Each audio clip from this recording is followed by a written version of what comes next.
first thing that we have on the program is the round table. The round table is titled Tipping Point Himalaya. So I kindly request if all the panelists could come up and take the stage, please.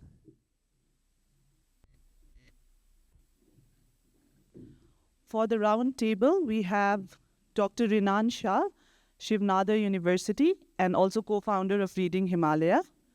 We have Dr. Sangay Lachengpa, Sikkim University, and also Shiv Nadar University.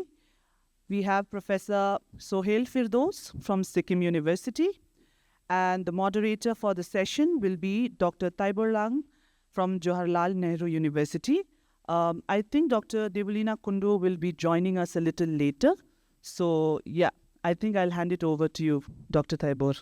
Good morning to all, and am I audible? And once again, welcome back to this session. And this session is continuation of what we all had experienced yesterday, we all shared yesterday.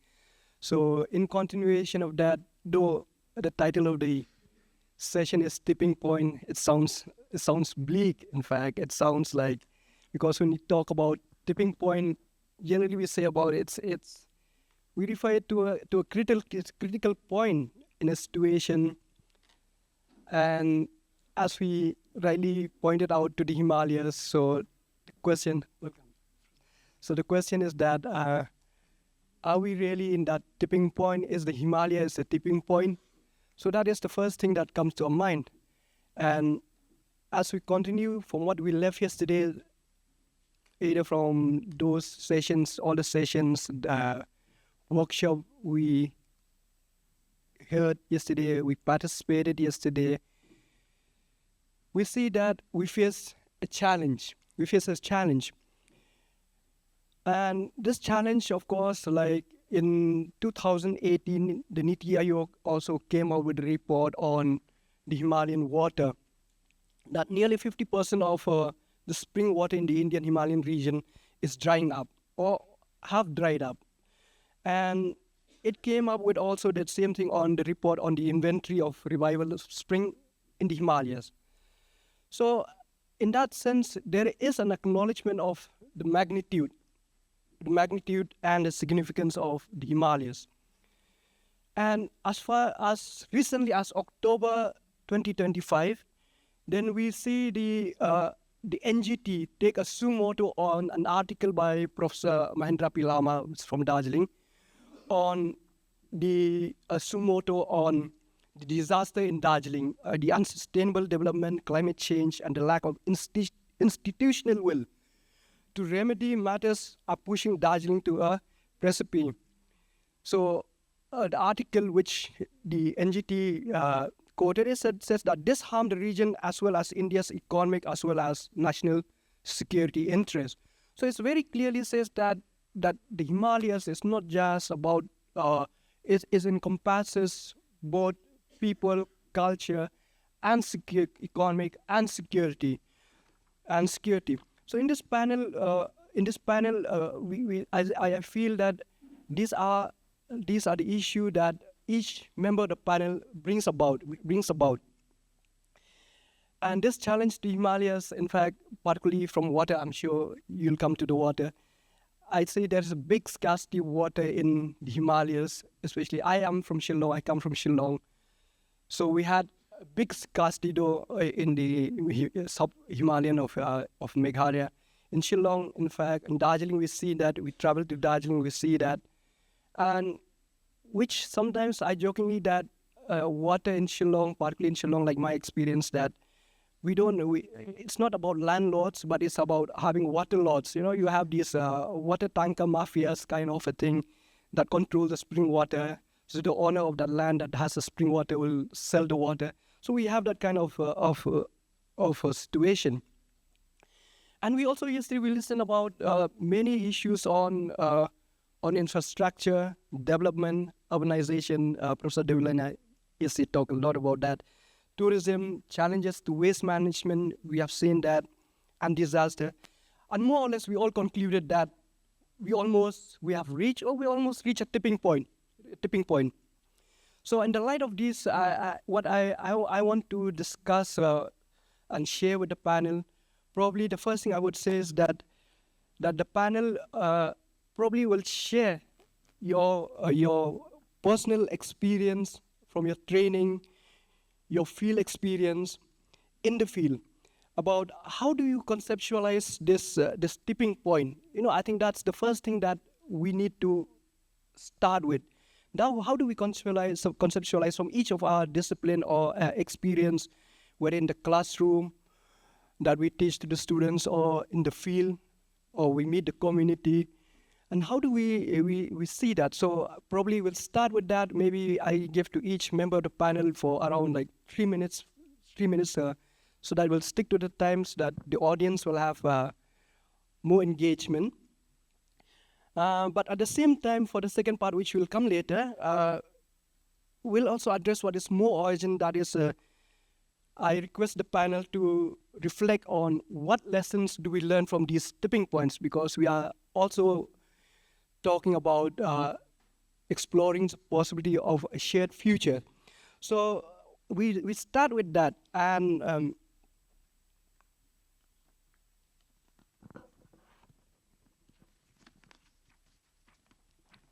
so I start. Let me start first from my left side, from Professor Debolina. Professor, you have been in the. Yesterday we listened to you. It was very interesting to listen to you about on the issues of urban and all. But you also have written about issues of urban in governance, on urban development policies, migration, particularly also in small towns. So how do you see these in your experience, in your professional experience? How do you see small towns, cities in the Himalayas? Do we face such thing that the alarming, that we see here, like we talk about the tipping point? Do we really have reached that part when you look at urbanization, urban governance in small towns, cities in the Himalayas? Thank you. Thank you for this question. A very good morning to all of you. I'm sorry for being late. I had another meeting on a similar topic organized by ICIMOD and UNESCAP in Kathmandu, where I joined online, and they were kind enough to allow me to speak, and also rescheduled. It was supposed to start at 9:30. They started at 8:45. So I think it's a very important question. If you look at before I come to the Himalayan region, let me first take you through how Indian urbanization is happening. Yesterday I did touch upon, but today when you have raised the issue of small towns, I think if you look at the number of urban centers, which are 5,000 plus, 5,100 or something, here we have around 5 to 600 cities which have a population of more than 100,000. So the remaining 4,500 urban centers have a population of less than 1 lakh, which ranges between 5,000 to 1 lakh. And if you look at, again, among this 500 or 600 odd large cities, we had 52 million plus cities. Now maybe we have 62 or 65 such cities, which are million plus. But even among these million plus cities, there are only 42 cities which account for more than 75% of the own source revenues. Property tax, user charge, if you combine all these, only 42 million plus cities, they account for 3/4 of the share of the own source revenues, which really indicates that even if we forget the small towns, even the towns which have a population of more than 100,000 do not have the wherewithal to sustain and create urban infrastructure for the growing population. And population is growing in urban areas through migration. I won't say that migration is very high. It's stabilized between 18 and 20% over the last few decades. Growth rates have also come down in terms of population.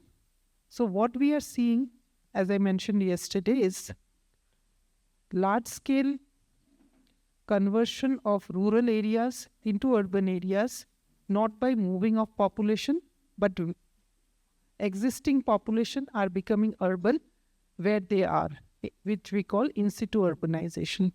So that is happening in standalone areas, but more so in the vicinity of existing urban agglomerations and existing class 1 cities, which is leading to the growth of urban agglomerations. So when we take this to the Himalayan cities, we have a similar pattern of growth. The municipal boundaries are not, population growth is happening in terms of tourism, in terms of various activities related to tourism. However, we find the spillover of growth beyond municipal boundaries, even in the hill towns.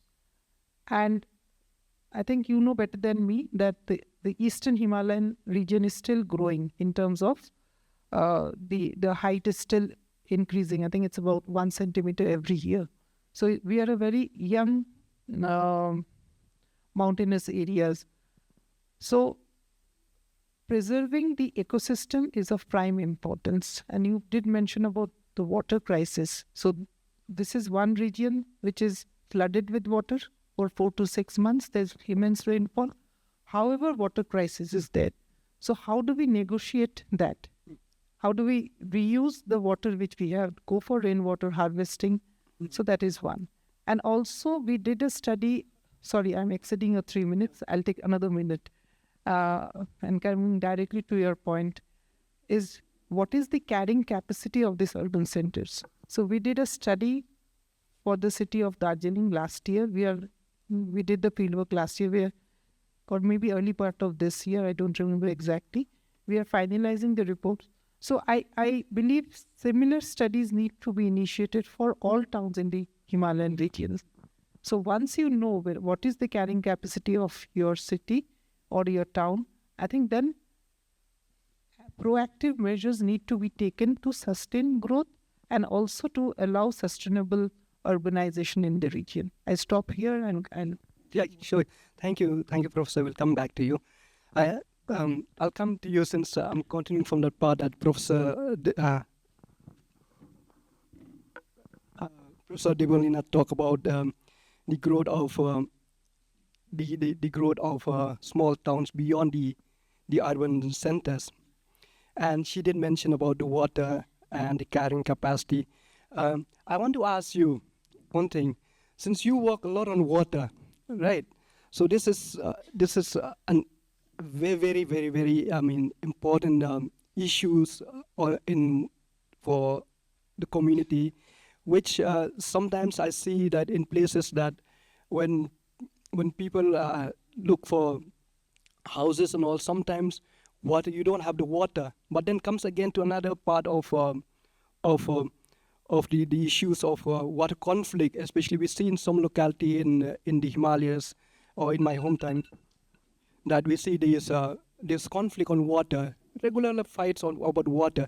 So from your experience in the field, your experience of research on water scarcity, on water issues, can you tell us exactly how do you see this issue of water conflict, particularly are there issues of such water conflicts?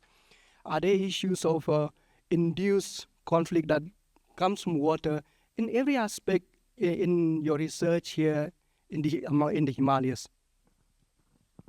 Hi everyone. Good morning. Thank you so much for the question, Teiborlang. When you ask question about water, it unfolds my memory of the past 10 years on which I've been working on water and bringing in experiences mostly from Darjeeling urban town. My focus has been on urban water in Darjeeling. However, we've also carried out some work in Gangtok and some work in other parts of the country.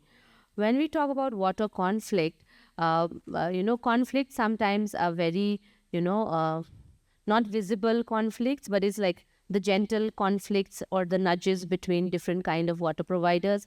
For example, because in Darjeeling you have the municipality suppliers, You have the springs, which are common property, which are springs, which are groundwater sources, mostly thought of as community sources, but springs are groundwater, so they are ruled by the rent law, which means anything under the ground belongs to the person. So springs can be private. So in most cases where we see community springs are those which are given up by the goodwill of families for the larger public good, right? So, and you have community springs, and then you also have the municipality suppliers. So when mostly there is cooperation, I would like to say, cooperation in a way where one is filling in the blanks of the other when we look at it from an institutional perspective, right? And when of course there are conflicting opinions within the government, within the state bodies itself, because there are multiple departments working together, they'd be like, oh, we made the tank and gave it to them. But for example, the PHA might say, oh, we built the tank and gave it to the municipality, but the municipality will not use it, right? Or they'll make such a system where because we are dependent on gravitational flow, so the tank is reversing the water. Instead of taking it to the people, it's bringing the water back from the supply into the tank. So those kind of technical differences also happen within the institutions themselves. And lastly, there are also conflicts as we talk about at a very household level. The fights that happen between the different people who are largely dependent on resources which are community resource. What would you say is public resources, like springs, which are public springs where the households, the samaj, which is a very which is a community-based organization, which and a feature of the Darjeeling and Sikkim hills, not so much of the other part of the Himalayan region, where they come together and make rules over springs, right? So they make rules over springs and how they access it. However, they do become stringent over time, and a lot of community interplay also comes into it, where who decides who can come and get it. So, I mean, there are conflicts that are happening at multiple levels, at the larger institutional level, but also at the everyday levels. Thank you. Okay, thank you, Dr. Rinan. Coming to that, and then of course these issues are very peculiar in the Himalayas, especially in the urban centers, which brings me back to Professor Sohel Firdos. Professor Firdos, you've been working on urbanization in Northeast India. You've been working on soil and water conservation, partly in Sikkim, since you've been in the university for quite some time, for quite a long time, in fact, now in Sikkim University.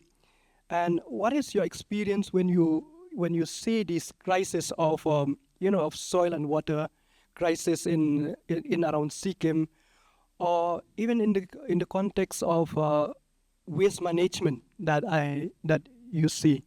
How do you see this problem?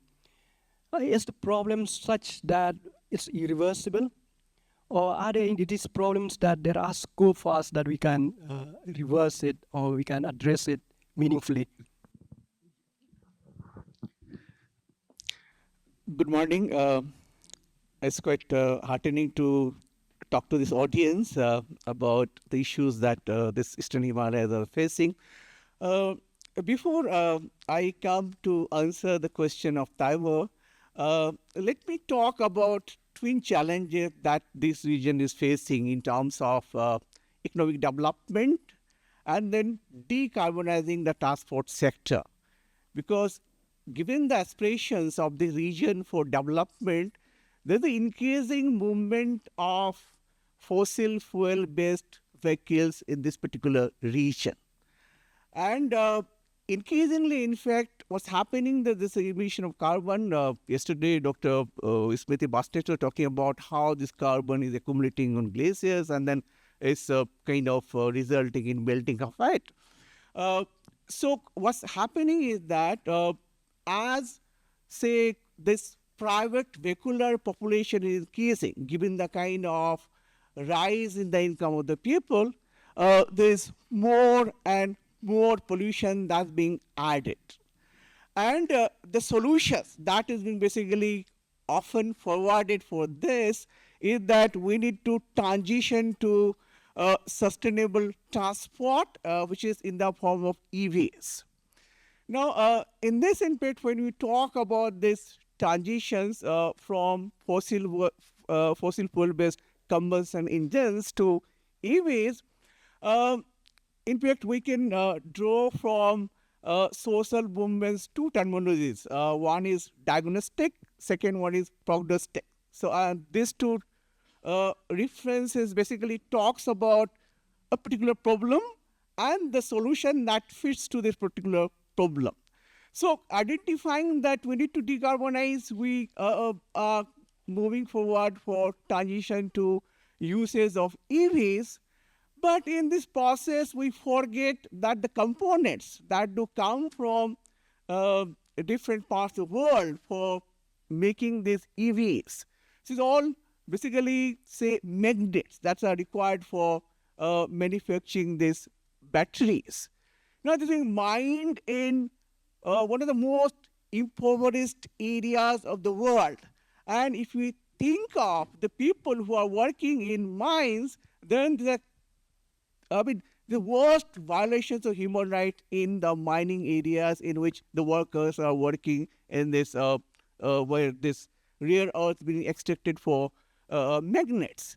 So what we are basically talking about is, in this process, that we are talking about sustainable transitions, but we are not discussing about just transitions. Because when you talk about just transitions, then we'll be talking about justice. And if we talk about justice, then anything that's happening in a particular region needs to be connected with other regions, because ultimately different regions are interconnected. So what I wish to basically bring to your notice that unless we can question the pro-growth, durable development models that basically brings us to the issue that we are facing today, possibly the solutions that we are looking for may be something, it maybe solves some problems here, but possibly it will create problems in another place.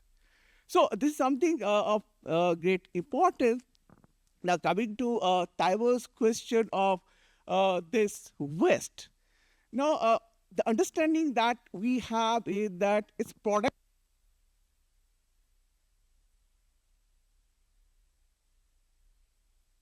Sorry. But the common understanding that we have is that its production process which leads to generation of loss of waste. But increasingly, in fact, is basically the consumption that leads to more and more waste. Because the way we have changed our habits of, say, for example, food consumption, the way we consume our clothes, also the different things that do we make use of in your daily usage. So increasingly, we have moved to a path that leads to more and more consumption. And that's leading to kind of so much of waste generation that, say, different urban areas in the entire eastern Himalayas is facing this daunting task of managing this waste. Now, we have Martam landfill in Gangtok, near Gangtok, and there are studies. In fact, last time one of my master degree students tried to find out what is the health impact of this Martam landfill. And what it is found that there are a number of diseases that people are basically suffering from. There's no identification of which particular disease is this. So there's no proper attention that's being paid to in terms of, say, the entire transport that's been done for this waste from different parts of Gangtok to Martam landfill site, how this landfill site is basically leading to polluting the river which is down below there, and the kind of health impact that it has. And increasingly, in fact, the problem of this waste generation will continue. And I think increasingly it will be very, very difficult to basically manage it, given the solution that we often get is that we have to go for incineration, you have to basically convert the waste into energy or other products. But what it basically appears that these solutions are not long-term solutions. It may provide some solutions in the short run, but in the long run, it's not basically going to give a solution, because the generation of waste is really multiplying many-fold. So I think I'll stop here. Yes, thank you, Professor Sohel. Now I come completely to a different areas. I mean, like we have Sangay here. Sangay specializes in border studies, and Sangay, since you also work extensively on this on the issue of the border studies, particularly on the border of India-China's border, and your experience, your research in that area, particularly in Lachen, and the experience of disasters that we have seen, and tourism, the impact of tourism in that area. How would you share your experience? How would you tell? Could you tell us about what exactly on the field there, the Himalayas? Is this tipping point? Is this critical point in the Himalayas also a threat to national security?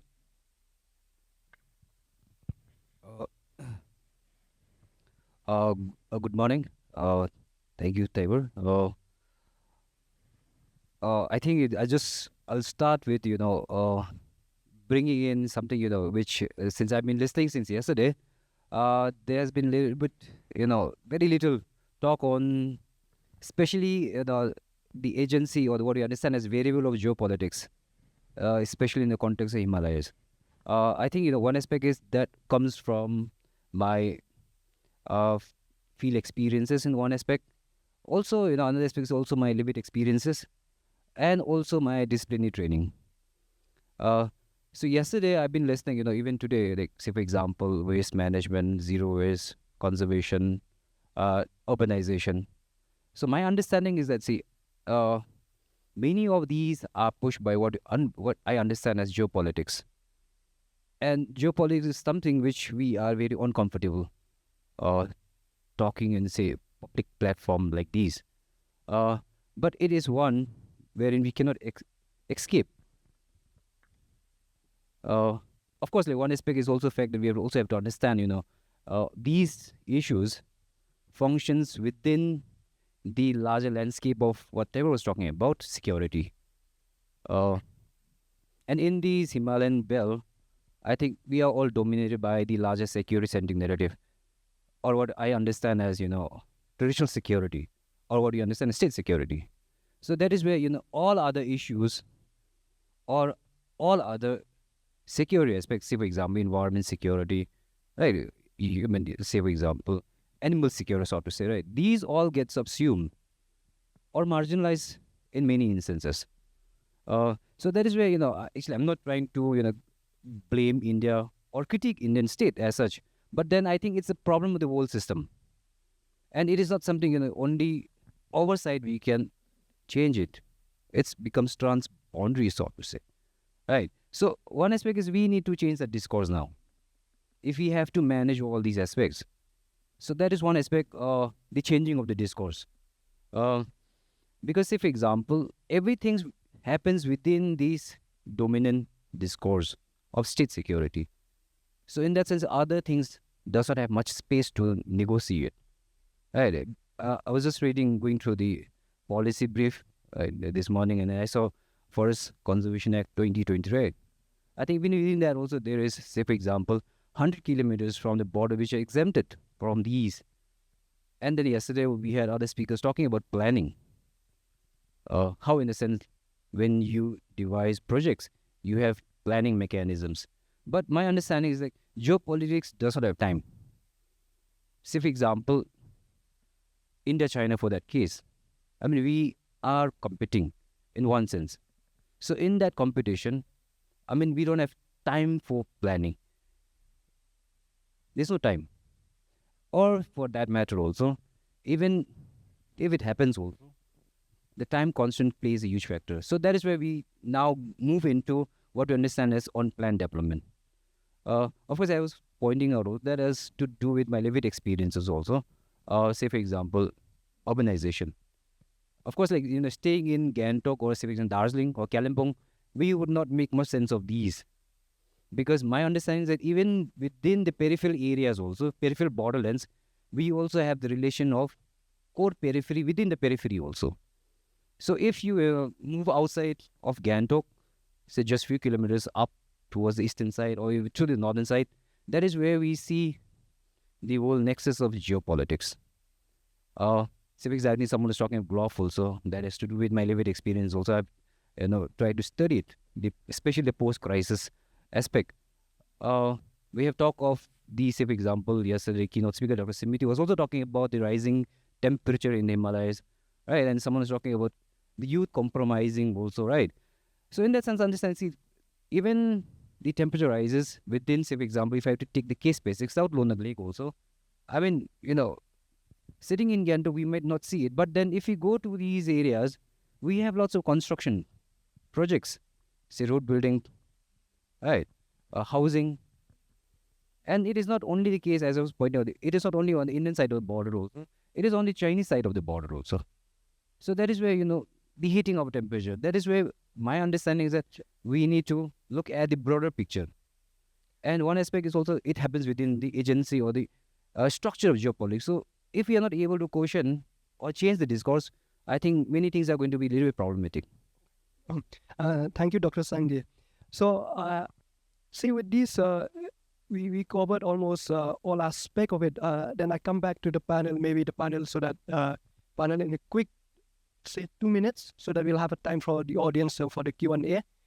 And taking back these few experience or the few points that each and every member of the panel has pointed out, I want the panel to reflect on this, and probably take each and every note of what each member has pointed out, and enlighten us on where could we find a common ground. So I would ask Professor Debolina, since in your institute, do we come across, do you also work when we talk about small town urbanization, like Dr. Sangay just mentioned about issues of security? Does the institute also take note of this issue? Like what he says, like he is from the region, then he is from Lachengpa, far away, then he could see this aspect of the intersection of security, so of national security, in fact. And then you also pointed out that you are doing a study now on Darjeeling on the carrying capacity. So does these issues come up in your studies, or in your in your institute on such issues of security issues related to urbanization or urban governance?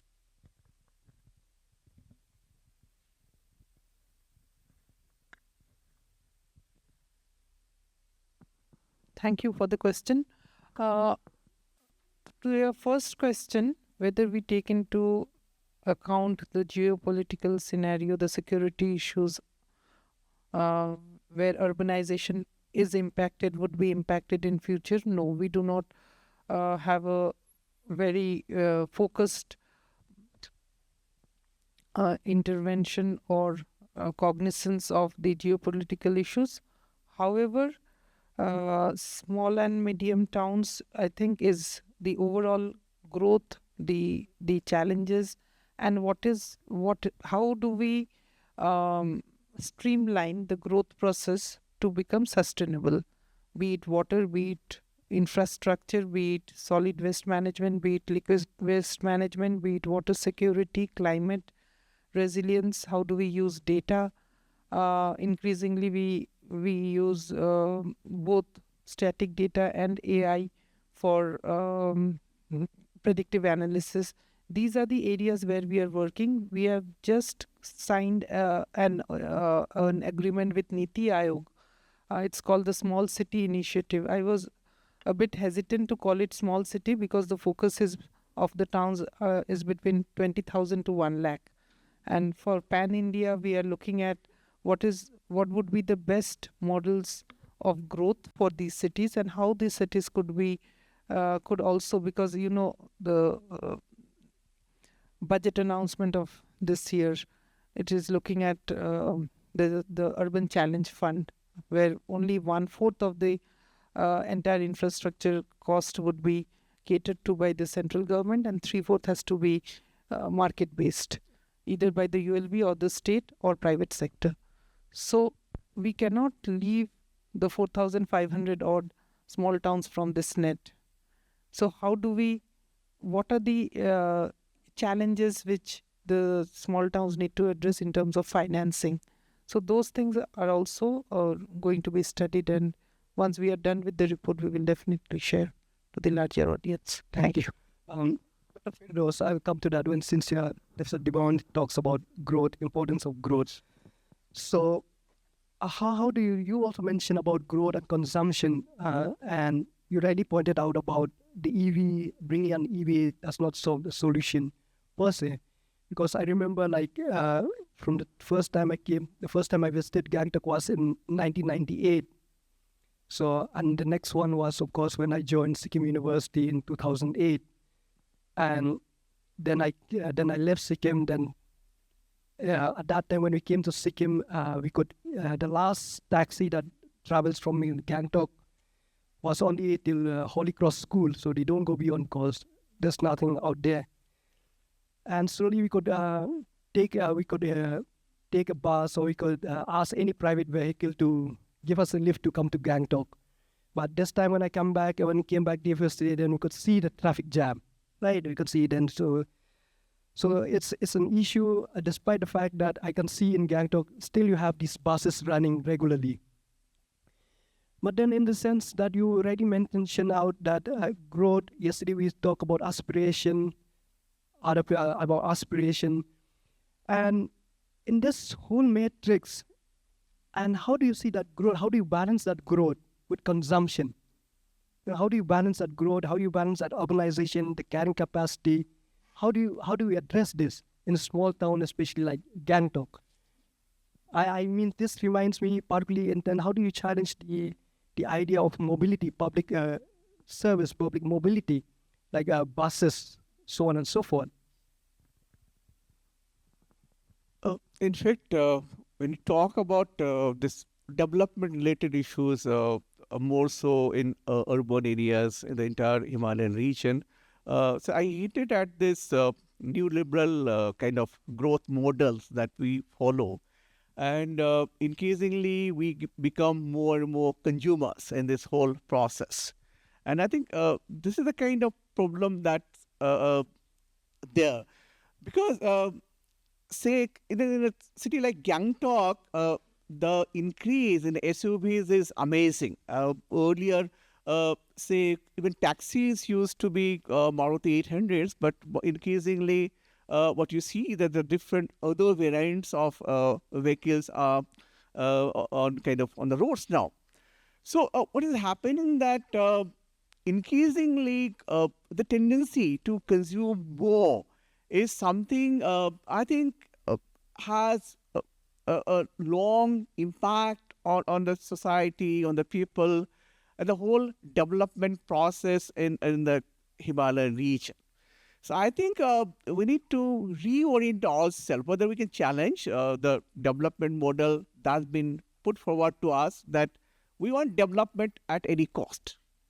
So for example, when you think of constructing dams, so the argument that's been put forward by those who are favoring constructing of dams is that for, say, states like Sikkim, it helps in generating revenue that can be used for development process.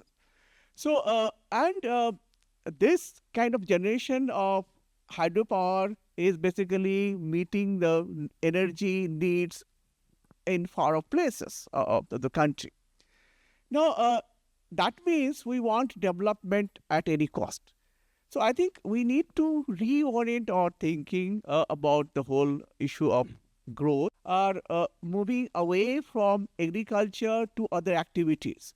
Now, the data is suggesting that, say, between 1991 and 2001 census, the percentage of male workers in agriculture in Sikkim has declined, while the percentage of female workers in agriculture has increased.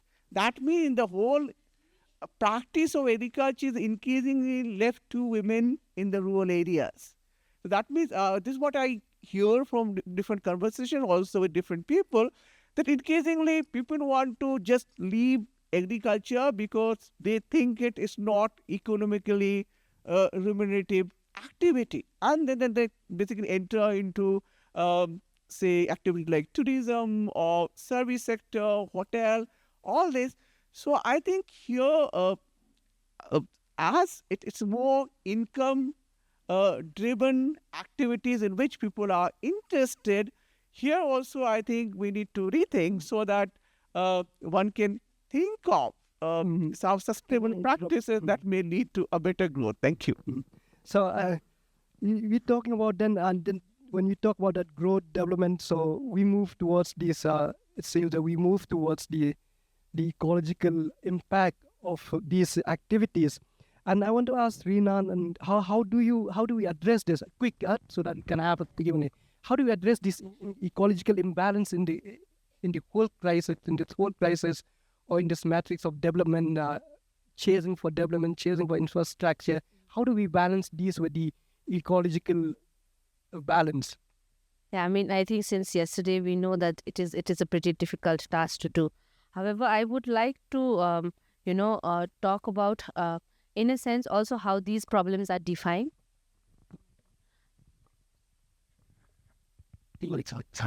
How these how these problems are defined, because I would like to go back to the urbanization concept and how it is defined, because most of these definitions are defined at the central level.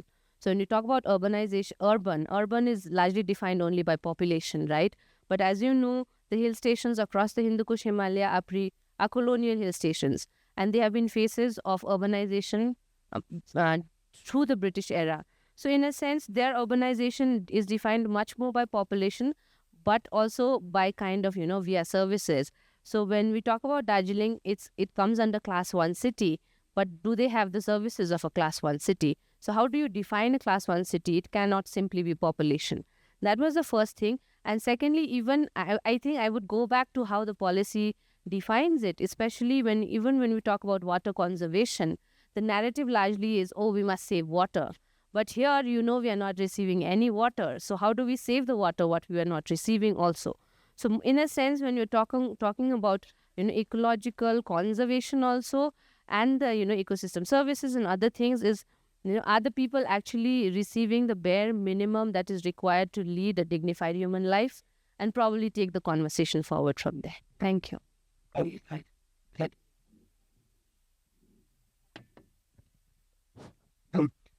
Lastly, I come to Sangay again. Sangay, quickly picking up from all these things. Come back to that point that you mentioned, that the geopolitics, you talk about within the periphery, there is a core periphery, right? You talk about there is a core periphery within the periphery itself. So how do you visualize a certain form of that you take from all these, then think in terms of beyond the national security discourse? How do you look at in terms of just the concept of human security? How do you see this? I mean, we connect that, of course. Now we even connect the issue of human security with national security, I mean. But I just want to reflect on taking these points.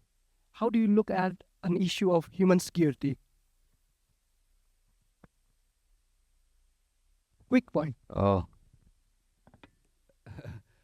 think in a sense, I don't know, like now we see lots of policy, makers of policy, whatever we see, in the sense, there's always, they try to connect what you understand as connection between the human security and the larger national security. But I think my problem sometimes is that also, in a sense, like, these two things, I think sometimes it becomes very problematic also. Especially, like, as I pointed before, also, it comes from my lived experiences also, right?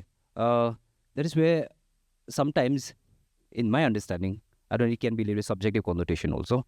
It can, be from different perspective also. But I think, it becomes a little problematic. Because, say, for example, within that, the larger security-centric understanding or landscape, I think the larger understanding of human security gets marginalized or subsumed. Or in the sense, it doesn't get much space to, shine itself, so to say, right? So, yeah, my understanding is that it becomes a little problematic, of course. Okay, thank you. Thank you to the panel. In fact, sorry for rushing you out, but I've been given the mandate that the audience wants to engage with the panel. It seems that so I'm at that point of a tipping point as well. So I'll be happy that maybe we have a volunteers around, and probably we can take a few questions from the audience. Dr. Taibor, I'll take it forward so that it's easy. Yeah. Can I have one of the volunteers to get the mic? Yeah. And also, I was just wondering, like, in the interest of time, I will prioritize hearing youth's voices as well. So this is your chance. So please raise your hands. Okay, can we have one here from this side, please?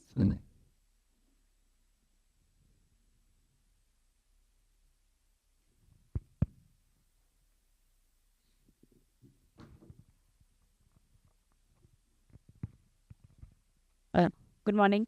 I'm Nabam Tunia. Thank you so much. It's been wonderful since yesterday.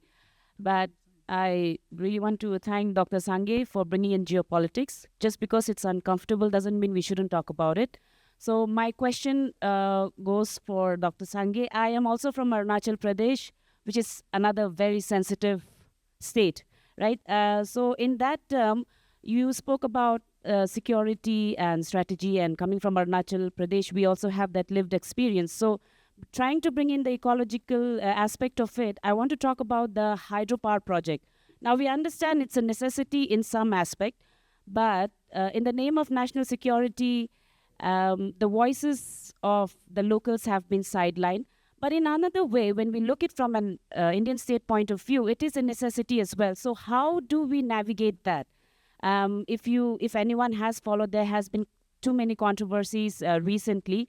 So hydropower is now becoming quite an uncomfortable topic, but also a very necessary one. And I'm sure, and I know for a fact that Sikkim also has had that issue. So based on that, what would your observations be? And I have another question. I'll make it very quick. Yeah, thank you. Natural disasters, we know it doesn't recognize international boundaries. So in that case, we need to have those cooperations. Unfortunately, with China, it's a different game altogether. But what can we learn, let's say, from our neighboring country like Bhutan, the only negative carbon country in the world? Where are we facing challenges for cooperations? We live in the same belt. We live in the Himalayan belt. I'm sure there are scope for cooperations. If there is any, please enlighten us. And if there are any challenges, maybe we would like to hear that. And perhaps the second question is for the entire panel, whoever would like to answer. Thank you. All right. So I think Sangela. Yeah.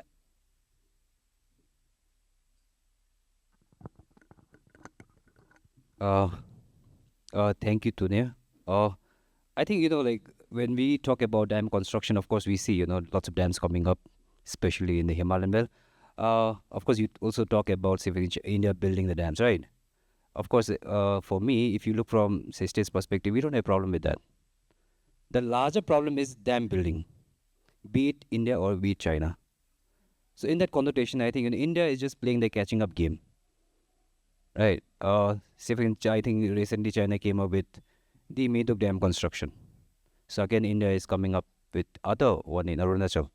So my issue is, see, in this whole idea of catching up, the problem is not with the larger India building dam or China building, but within the larger discourse. How, in the sense, in that whole process of catching up, the whole entire Himalayan belt gets disturbed. Right. So in that understanding, whether it's China, whether it's India, dam building is the problem. Not whether China is building or whether India is building. So I think, sir, is there any other question? Yeah, the second question was open for the panel. So anyone would like to take it? Yeah. What was the question? What can we learn from Bhutan as well? You just take.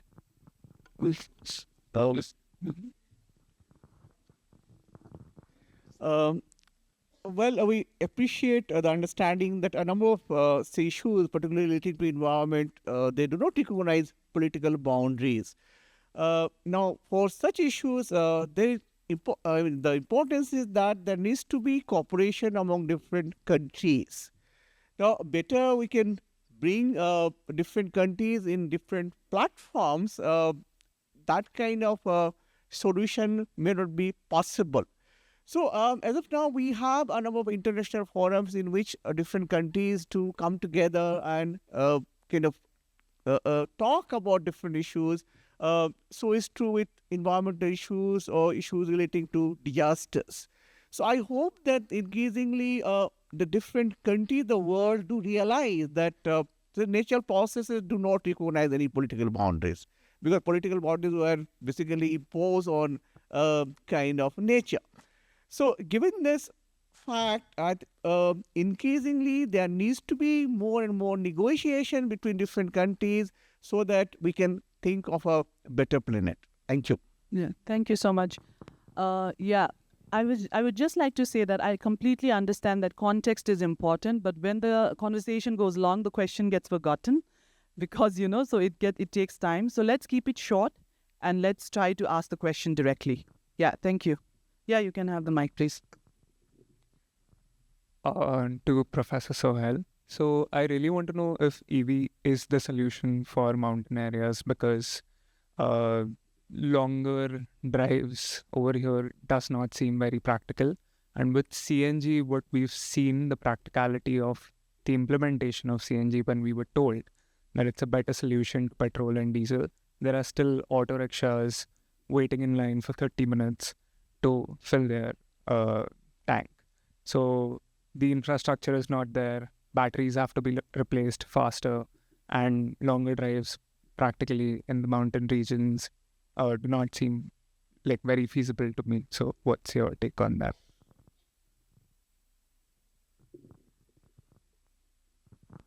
To my understanding, to basically come to this transition from this kind of fuel-based engines to EVs, it will take a long time.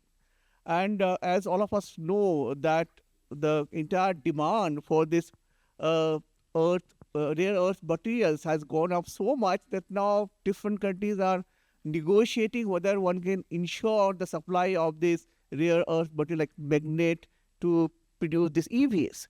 So given the geopolitical condition, I think increasingly it's not going to be easier. Like as of we know that China is the dominant country in terms of both processing rare earth material and in terms of mining it.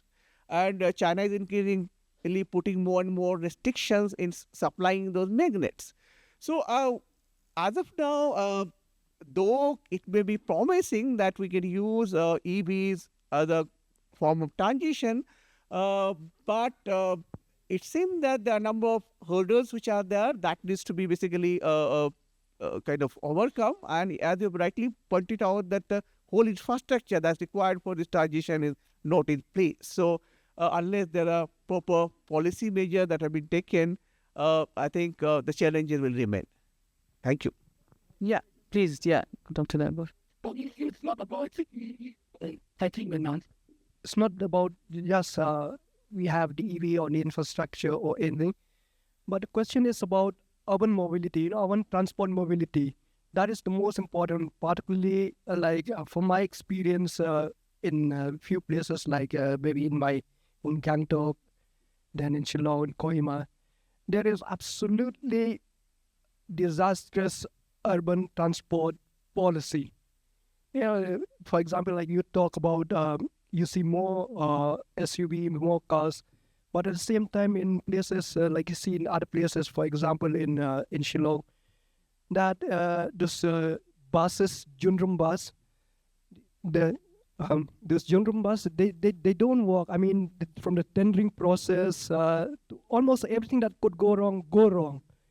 And there was no investment at all. There was no conscious investment or conscious policy decision from the government or from the government to promote, public transport. Probably what we see is that public transport probably would be much, much better solution than, of course, whether it's EV or any form of a vehicle. But access to public transport, not only within urban, but from urban center to the rural areas, is very, very important. It's very important. It's not just for almost everything, for social, for school, for access to healthcare, access to school, access to market, so on and so forth. public transport probably would, to a large extent, solve the solution of what we see, particularly like in Gangtok, of traffic jam. And this, I think that what my experience that I came the first day of the traffic jam and compared to the 98 or 2008 I narrated, probably this is just the beginning. This is the beginning, because in Shillong, the car doesn't move for almost like half an hour to 45 minutes. That is a distance of, say, 1 kilometer, and people don't walk anymore. And public transport, there's no in sight. So I think public transport is the most important, crucial part of the debate that we should be taking up. Yeah, we could just add one point. Okay, this will be the last point. Then we have to go to No, the I questions. think we also need to think of non-motorized modes of transport. This is something we need to seriously think of, which was very much in practice. So if you can revive some part of it, I think that may help in terms of this, to some extent, to minimize it. Thank you. All right, questions from the middle row, please. Can we have someone? Yeah, you can just. Yeah, okay.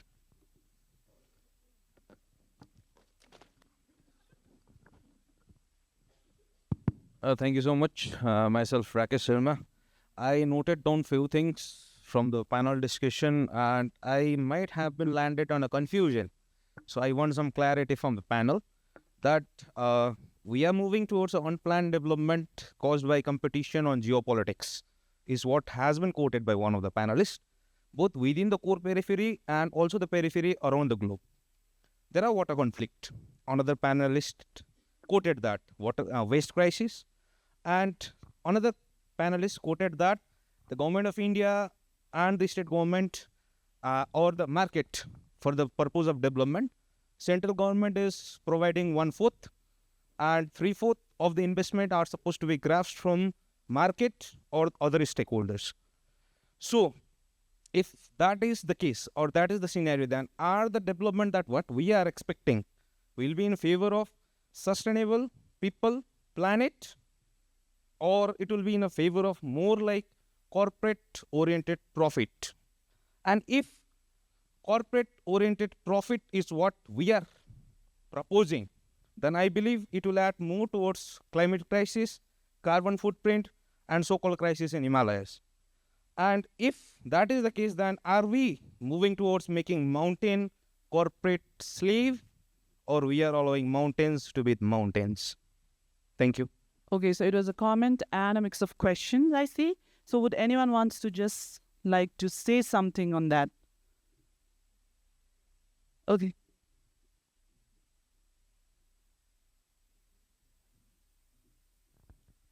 Yeah, I think you had your own arguments within the question itself and the statement and answer most of things. So in a sense, I mean, corporate slave would be a hard way to go. I don't think so. We are down that road at the moment. And in a sense, when we are also talking about sustainable development, the question should be around sustainable for whom, right? So when we're talking about sustainable development for the mountains, sustainable, the term itself needs to be justified, that because when we talk about water, for example, if we talk about cities like Bangalore, they will never run out of water, right? Because they are the GDP producing centers of the country. So in a sense, Bangalore will always receive water, but at the cost of its surrounding villages. That's an example. Similar case, Darjeeling does not have water, but how much ever water it has, at whose cost it is being fed. So in a sense, somebody else within the mountains is feeding the cost. And it is a very, what do we say, unequal kind of math at the moment. So what I talk about is, keeping the human right to water at the center, saying that since you are a citizen of the world and the nation, everybody should get access to a basic amount of water. Because if you are talking about that's very simple, because even within the mountains, you know how unequal it is in terms of society, in terms of caste, in terms of ethnicity, in terms of religion. So even the mountain is not homogeneous at some level. So we might have to think about it a little more. And yeah, I hope not. I hope we are not going down the corporate slaves way, because that's too harsh a word to use for ourselves. Thank you. Okay. Do we have another question? I will take one question from that row. We just took one from the middle, so sorry. I'll come back to you. Yeah, one question from... Oh, okay. Sangela, you want to add something? Yeah, I just want to add something. I think, it was more of a comment, so to say, right? Yeah. I think answer was already in your own words, right? Of course, mountain slaves, and slaves is too much word for me. But then I think, when you look at these regions of Himalayas, borderland particularly, now these lands has been much more, commodified. So in that sense, now in other parlance, we say it's becoming corporate. Right? Even geopolitics has become corporate today. Right? It is running for the interests of the larger corporates. Right? From small scale to the larger. Say, for example, we have commodities for the, say, for example, laborers there working for the larger geopolitics push. Even, say, for example, items for in an army. These are, run by the larger corporates. So in that sense, nowadays, these borderlands, or in the other sense, you use the term, mountains have become commodified. So I think that is something, which we cannot escape. The larger rise and the penetration of capitalism, so to say. Yeah. I think many of us are very clear in terms of our thinking that is profit-oriented exploitation of resources, particularly in the Himalayan region, which is the major cause of the issue that we are facing. And on a broader general sense, in fact, is because of this market-oriented kind of extraction of resources that's primarily responsible for emission of greenhouse gases. So we are very clear about this. We don't have any doubt about this. Thank you. Yeah, let's take a question from there.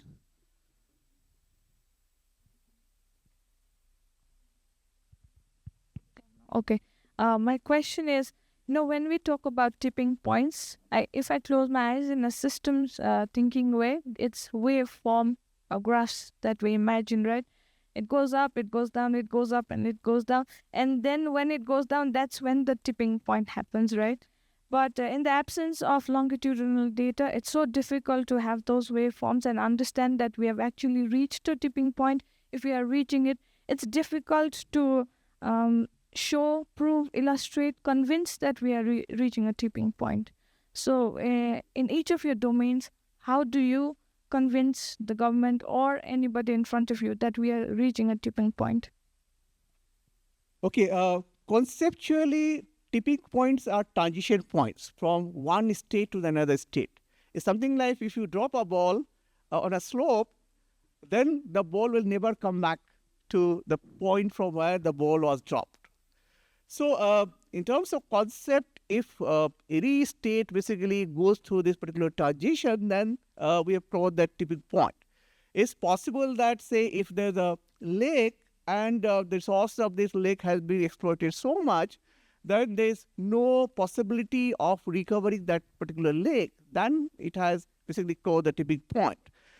So is the case with a number of natural resources, the way we have exploited, that it's not possible for humans to basically restore to the pristine state at which it was there. So this is the concept with which we are working in terms of tipping points. Thank you. Yeah.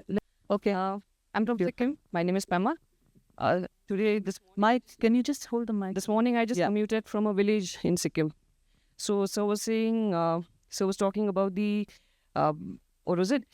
transition, employment from agriculture to service sector, less male, more female in agriculture, as is seen in mainland India, right, sir? I am no data scientist. I don't have a research background. I just have a BTech in engineering, so I don't know much. But I just wanted to add this comment coming from somebody from Sikkim. In my village, what I've seen, sir, just sharing this with you because I'd like to share this with you. I think this forum is providing an opportunity for me to share this thing. So what I've observed in my village is female of Sikkim, female in Sikkim, they are very much empowered, yes. They are physically, they are active as well. They have this they have a good mixture of masculine and feminine features in them. So you'll see you'll see women drivers in Sikkim. It's not a anomaly. It's almost like a norm, right? So the case for in my village also, just sharing an experience, in my village as well, there are male, there are females. Male is skewed towards male only, sir, because our historical background says कि लड़का ही सब कुछ है. So that kind of preference has enabled Sikkim to have greater male population than female. And village में भी वही दिखता है, sir. तो हमारे village में भी वही case है. But the thing is, female are not, they are not in the formal sector. They are at home, yes. Male are in the formal sector, but they are also at home. As in, most of the, if you ask, I think if you ask Sangay sir, if Sangay sir has lived most of his life in his area, that is Lacheng, if he's lived most of his life there, because I have lived most of my life in Sikkim, connected to the earth. So the normal mentality for people of my generation or people who are below my generation, Gen Z and all, what I've found from the interaction is these guys, they are rooted to the soil. They want to explore, they want to do well for the state, but they want to preserve the land. Therefore, the issue of Article 371F, therefore the issue of the COI. So this protectorate document which we have, sir, that has, I used to think in a very negative connotation with respect to that document. But then I realized the protection that this document has provided, this has enabled all of us to preserve our land. And our identity may not directly be related to the land, but then it stems from the land. Because if we are landless, then where do we go? That's why we have political boundaries, right? So I just wanted to share this opinion, sir. And thank you for your take, because if you had not, it wouldn't come to my mind and I wouldn't be able to share it here. And I thought you should know because you're in Sikkim University, sir. And sometimes for intellectuals, sometimes, not all the time, but sometimes for intellectuals. Can I just interject? Thank you so much for sharing your thoughts. We really appreciate it. You can have that conversation with Sir as well later in the tea. But I really appreciate you sharing it. Yes, yeah? thank you so much. Thank you so much. I also really appreciate it. No problem. Now, in the interest of time, we'll just take 2 questions, yeah, and make it a question and not a comment this time. I would appreciate it. Thank you. Anyone? Any questions? Yeah, can you give the question to the keynote speaker, please? Yeah. Thank you so much. Thank you to all the panelists of today and yesterday. One question emerging from this forum and also talking about connectivity, creation and change here. I want to also ask the panelists or anybody even from yesterday, are government reaching out to you? Because I am keen for knowledge to action here. There's so much knowledge research coming out from your own research fields. Do they reach out to you? Are you reaching out to them? Or is it time that forum like this will be able to enable and help create an institution, formalize an institution where there are academicians who are to reach out to, who the government can reach out to? So question to any of the panelists, in your experience, how many of the government sector people have reached out to you?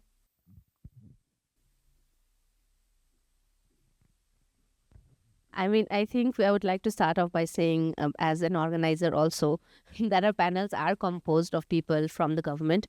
So we feel it is a direct/indirect mechanism where we can make our concerns heard within the formal setting of the conclave itself. That was my idea as an organizer. In terms of our work, as Avantika mentioned yesterday, we are always ready to be approached, but with the kind of with the nature of operations at the political level, we sometimes are at a loss to whom we should go, right? Because we are also running between offices when we want. Of course, in terms of our want, also we are running between different offices because we don't know exactly who is in charge. I mean, I would always give you an example. I could give you an example of how the water sector works and how 4 or 5 different departments works with the same resource. So in a sense, there is an opaqueness from how the government functions, which is also reflective in how people are not able to go back and ask questions also. So it's not only opaqueness of how the government works for us as researchers who might have, a privileged knowledge sense, but also for the day-to-day, it becomes difficult. Knowledge to action is there, but also it's difficult because of the nature of governance itself to go and pinpoint who we should take our very specific works to. Yeah. On your question on the linkage of original research which is happening in various colleges and universities across the country and how that is feeding into evidence policy discourse. On this, the Ministry of Housing and Urban Affairs, which our secretary often calls it's a platform ministry, because we are associated with almost all sectors, all development sectors in the country. So catering to that, we have just set up a Center for Public Policy on Housing and Habitat, where we are trying to connect with young minds, researchers, on the research they are undertaking, the evidence that is coming, and how that could influence policies. So I would encourage all of you to reach out to us in case you have any concerns, and the research that you are undertaking in your respective universities or colleges that will be fed into the policies that are currently being construed. Thank you. Okay, one last question from the middle row. It's a question or a comment? Okay. To the panelists here, but to everyone, to all the attendees here.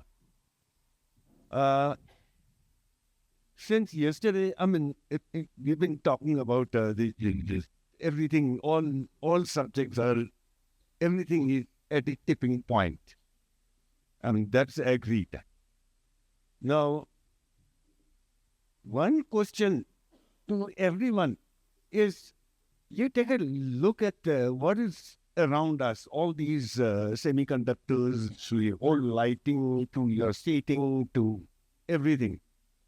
Or take, for example, you can look out through this window and look at our construction down there. And it's not just the area down there. It's everywhere, all over the country. I think what we are doing is, building a narrative on that our whole life has gone berserk manara. We are doing it ourselves, and then we are grumbling about it.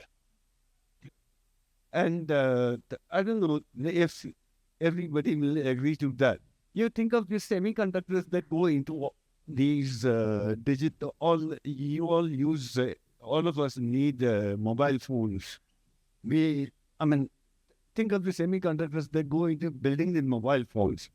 How much of resources it consumes. And I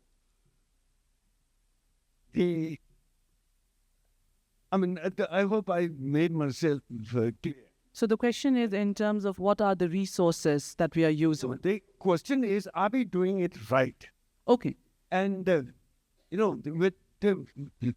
I feel that we are doing everything wrong. All right. Grumbling about it, making a complaint that this has gone wrong, our transport systems are not right. Okay. When we do construction like how we do it, then we grumble about the transport system. Who do you blame it to? You can't blame it on China. You can't even blame it on, for that matter, anybody in Tam or Ranipol. We are doing it ourselves here. So does the panelist agree about it?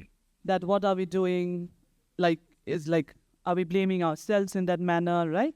Yeah. So what do you all think about it? If someone can just throw some line or a comment on that. Yeah. Okay. I think partly to that answer also, partly to this question also is answer yesterday from your keynote speech, and then from the workshop itself, right, on waste management, that all these is, and even Dr. Sohel talk about, even Professor Sohel, Professor Debolina, and the others have talked about that part of the solution to this is also comes from our commitment, our individual responsibility. Probably to me, I would say it encompasses in how we choose what we want, whether we need it or we want it. That is different thing. And along with that, it's about how do we sense the world, the surroundings, I should say, from the lens of having that common sense of a civic sense. Number one, probably that's one. If you look around, and part of the answer, of course, individually, how much do I consume? How much do I need? It's a simple task. It's of a mobile. Do I need a mobile? Like you said, do I need to change a mobile? Like you said, someone yesterday said, do you need to change a mobile every year? Or do you, that the mobile that we would buy in 2019, if it's still working, it's still working. But do we still need it? And the question comes back to what Professor Sohel, that all those that we consume, in the case of Sikkim or all over the country, is that where do we throw these waste, especially the electronic waste? And as more and more studies comes about that, how dangerous or these byproducts that we throw out. So it comes, I think, because the answer for me, it's personally is how as an individual we contribute to each and every part of the consumption pattern. How do we limit that consumption? Hello. Just to add that, I think since yesterday we have been discussing on that only. In the sense, like, we are trying to create a narrative. Narrative in the sense, like, of course, we cannot stop what we are doing, but at least we can minimize it. I think yesterday was also a question on development in the sense of whether we need roads or not. Of course, we need roads, but then we are not asking for 4-lane roads, right, in the Himalayas. So I think that's where the differences comes in terms of degree at least, right? We need dams, but we are not asking for big dams, at least small runoff, right? Which could be much more sustainable and which could cater to our needs, not in the sense of big ones, but then at least minimize it.